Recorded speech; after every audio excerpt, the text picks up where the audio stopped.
Welcome back. Hey. Hey. Så er vi klar. Let's go. Vi skal i dag reagere på noget, jeg faktisk ser virkelig meget frem til. Craziest, vildeste konspirationsteorier i fodboldhistorien. Er vi klar? JK, er du der? Ja, altså, Må vi høre dig? Ja, jeg er her. Hej. Må vi høre dig? Kom op. Let's go. Shut up. Hej. Op. Matt? Oh, what up, Krause? Er vi klar til dag, Krause? Jeg håber, vi får folk smider et like på den her video og subscriber, fordi at vi uploader jo hver dag kl. 17, så det er altså meget pris på, Krause. Sådan, Matt. Det er den fucking energi, jeg vil have. Let's fucking go. Lad os bare komme i gang med videoen. Here are some of the biggest conspiracy theories in football history. Neymar's disappearing act. In 2014, when injury ruled Neymar out of the World Cup semis, the Brazilian looked devastated, but some eagle-eyed fans claimed there was more to the story than met the eye.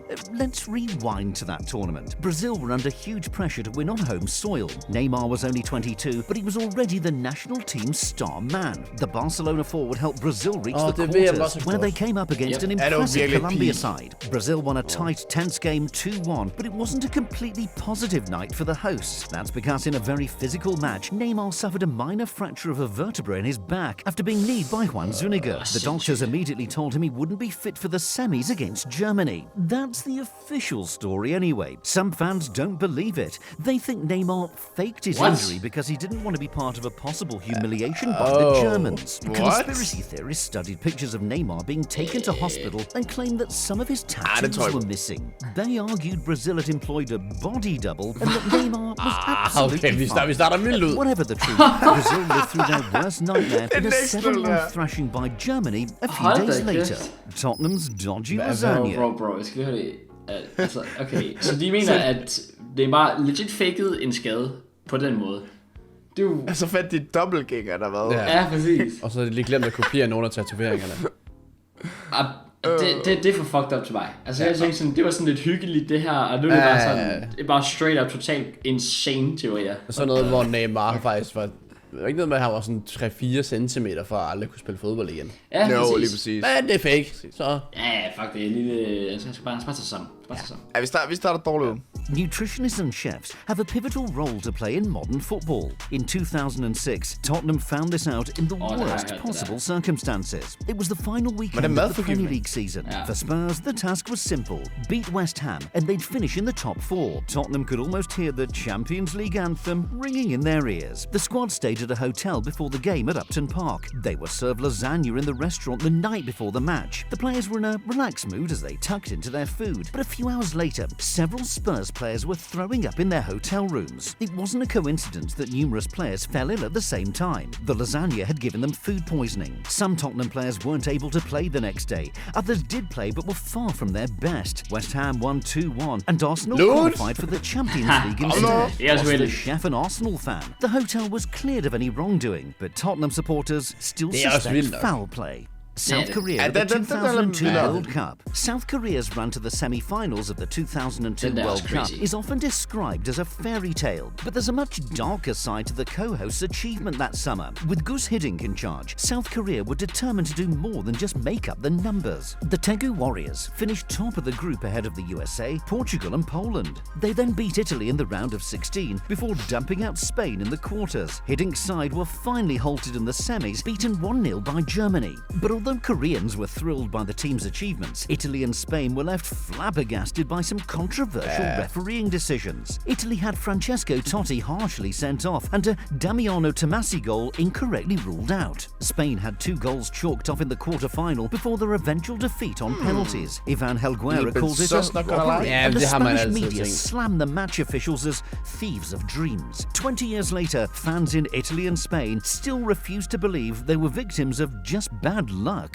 The holy water scandal. Now, you don't need to be a South American to know there's no love lost between Argentina and Brazil. At the 1990 World Cup, a shocking incident proved how fierce the rivalry is. The two nations met in the round of 16. One would be going through to the quarters and one would be going home. The stakes couldn't be higher, and both teams were desperate to win. The game was played in Turin. Okay, not exactly Mexico City, but it can still get pretty hot in late June. During the match, Brazil left-back Branco was offered offered a drink by the Argentina physio. He gratefully accepted it, but that was a big mistake. All of a sudden, Branco felt lethargic. He'd been man-marking Diego Maradona, but the Argentine genius was now starting to find space. With 9 minutes left, Maradona set up Claudio Caniggia to score the only goal of the game. That wasn't the end of it. Branco complained that something must have been in the water he was given. Years later, Maradona backed him up. He told the press that the water had been laced with tranquilizers. What? Ronaldo It was the eve. Det er noget af...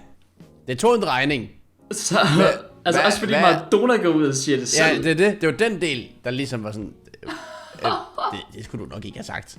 Hvad er tranquilers, eller hvad det hedder? Tranquilizer. Det er sådan noget sådan beroligende, kan man sige. Oh my god. Ja. De har bare drukket deres modstandere. Bro, det er straight up drukket. Også bare, altså, jeg ved ikke, om Maradona er sådan lidt et shithouse og sådan noget der, men stadigvæk, altså, der må være noget over det, når han selv siger det. Ja, true. Fuck, det er sygt. Oh my god. Jeg ved ikke, om det er vildere, det er sket, fordi fair nok, altså du skal jo gøre, hvad du kan for at vinde. Eller det er vildere, han indrømmer det. Ja, præcis. And the stage was set for Ronaldo to demonstrate once and for all that he was the most exciting player on the planet. Then something terrible happened. Phenomeno was living up to his nickname. He scored 4 goals, and with his blend of speed, skill and ruthless finishing, he led Brazil to the final. Ronaldo was unstoppable. Brazil were the favourites against France, but just an hour before kick-off, the world was stunned to discover that Ronaldo had been left out of the starting 11. In the end, the striker did start, but he was a shadow of his usual self as France beat Brazil 3-0 to win their first ever World Cup. What had happened to R9? Reports soon emerged that he'd had a seizure the night before the game. Surely Ronaldo shouldn't have played. It didn't make any medical sense, but countless Brazilians believed the conspiracy that the all-powerful hand of Nike had a huge say. Nike's influence on the Brazil national team back then was massive. Remember all those brilliant adverts like the one in the airport lounge? Well, some believe there was a darker side to the £105 million partnership. Nike couldn't afford for Ronaldo to miss the biggest game in world sport. He was their most marketable star, and his absence from the final would have been unthinkable. Seizure or no seizure, Ronaldo had to play. Steven Gerrard's secret... Den har jeg faktisk godt hørt en del gange. Wait, altså var det en 0-2 det her? Nej, det var 98. 98. Jeg skulle også lige til at sige, fordi jeg troede... det var 0-2 Brasilien vandt, ikke? Men der scorede han også i finalen. Ja, okay. Ja, præcis. Det er derfor, jeg var men 98, der var den ned. Jeg kan ikke huske, at det var seizure, som er noget der... Krause? Hvad fanden er det hedder? Hvad fanden er det hedder på dansk? Altså det er, når du sådan får et... Hvad fanden er det hedder på dansk? Er det angst? Nej. Nej, det er generelt bare et anfald. Altså sådan... fuck it, jeg slår det op. Jeg har også gjort det. Det er... slagtilfælde. Ja, sådan et epileptisk anfald. Ja. Og jeg kan ikke huske, at det var det, men jeg havde godt hørt det der med, at han ikke var klar til at spille. Og at Nike havde tvunget ham til at spille. Allegedly. Selvfølgelig konspirationsteorier og sådan noget. Men når man, i forhold til, nu går det ikke så meget dybt med kampen, men han var håbløs i kampen. Og man var sådan, han skulle slet ikke have spillet, fordi han var så dårlig, og det var tydeligt, at der var et eller andet galt. Så derfor er der mange, der tror på, den er rigtig. Altså, jeg synes han var shit den kamp. Okay, nice, Pat. Ja, okay, nice. Well, jeg var ikke engang crazy heller, så jeg kan ikke engang lave joken. Nej, fair. Men det er bare vildt sådan, at altså, også fordi det, der godt kunne gøre det sandt, det er det her med, at vi ved, hvor meget sponsorer har at sige, og sådan noget, og specielt sådan et stort brand som Nike. Altså, det vil ikke engang overraske mig. Altså, fordi de er så fucking shady, sådan nogle der. Det er Gerrard også, det kan jeg mærke. Oh, nice, okay. Så lad os se, hvad Gerrard han har. Club captain, star player, boyhood fan, Steven Gerrard would do anything to win for Liverpool. But on one occasion, maybe he actually wanted the Reds to lose. It's hard to imagine. During his 17 seasons as a first teamer at Anfield, Gerrard gave his blood, sweat and tears for the cause. He could have left Liverpool on several occasions, but Gerrard never abandoned the club he loved. So why does some conspiracy theorists believe the midfielder once missed a penalty on purpose? Well, it's exactly because he wanted the best for the club. In 2011, Liverpool were going through a terrible period under Roy Hodgson. The former Fulham boss was unpopular with the supporters. At one point, the Reds were even in the relegation zone. In a 3-1 loss to Blackburn, Gerrard missed a penalty. It wasn't even close. The ball went sailing over the bar. Stevie G looked disappointed, but was it all an act because he wanted Hodgson gone? Well, if it was, it worked. Roy was sacked within days. Hosting the World Cup.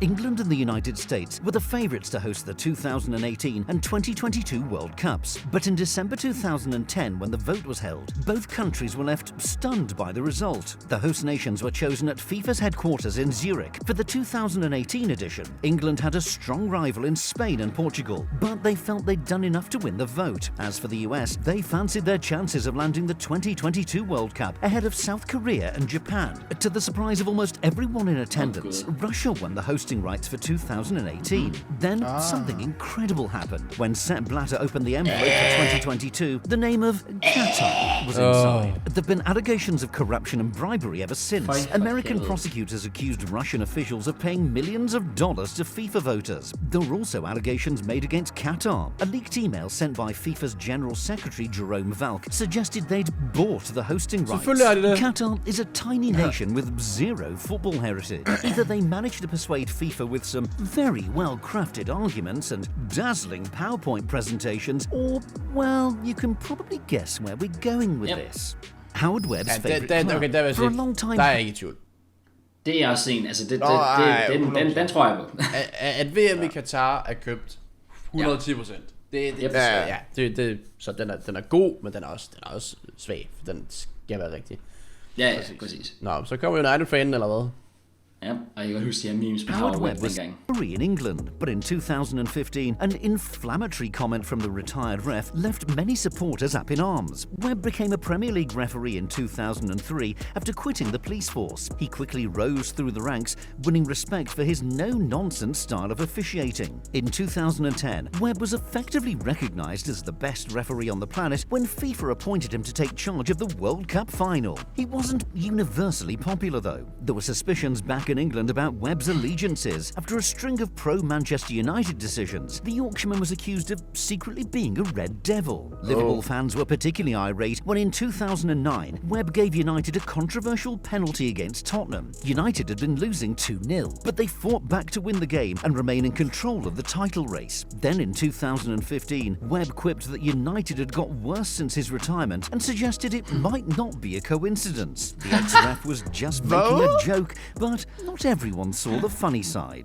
Det er også modigt at sige. The Real Madrid team up against one of the greatest Barcelona sides of all time. Jose Mourinho was more than happy to play dirty to gain an advantage. But at one point, the special one claimed it was Barca who were up to no good. For a large chunk of their history, Barcelona played without a shirt sponsor. Their motto is mkjreaktioner, more than a club, and this initiative seemed to show it. In 2005, Barcelona finally agreed to have a sponsor's logo on their shirts, but instead of a multinational corporation, it was a charity who got the nod. The UNICEF logo adorned Barca's shirts for the next 5 years, paying the humanitarian aid organization for the privilege. It was an arrangement which earned Barcelona a huge amount of praise, but Mourinho had his doubts. After Pepe was sent off in El Clasico, Jose put on his conspiracy theorist hat. The Madrid manager accused referees of giving Barcelona favorable decisions because of their support for UNICEF. I don't know if it's the UNICEF sponsorship or if it's because they're nice guys. I don't understand.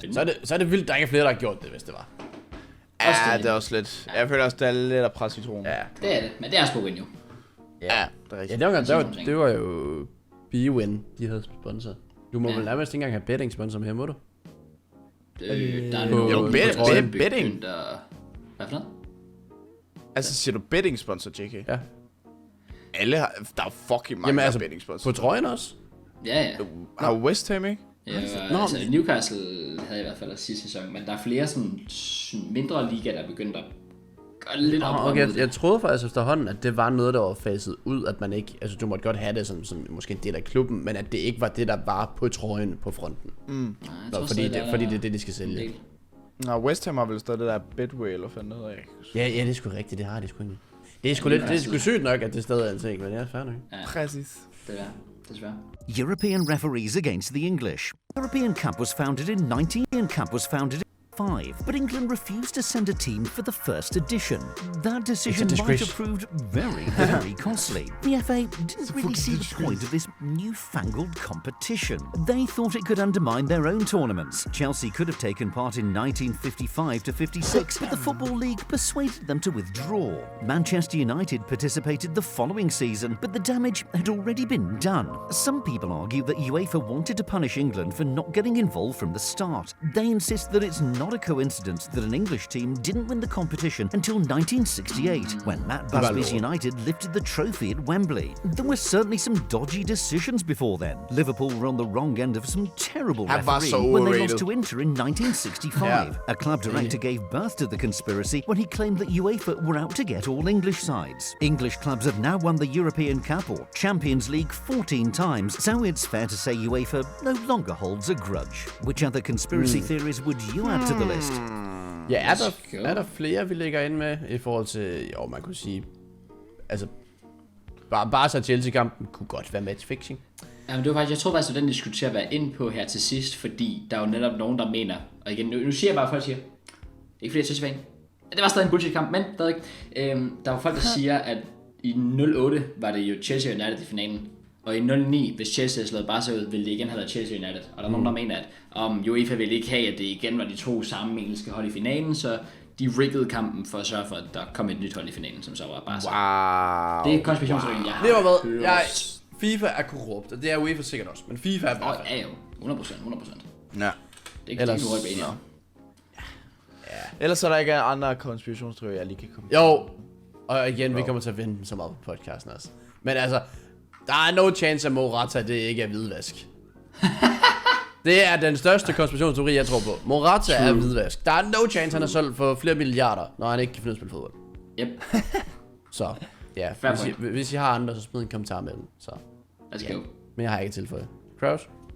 Jeg er heller ikke med at tilføje andet end, jeg håber, så I er alle sammen tilbage igen i morgen på kanalen kl. 17. Fordi I er nogle legender.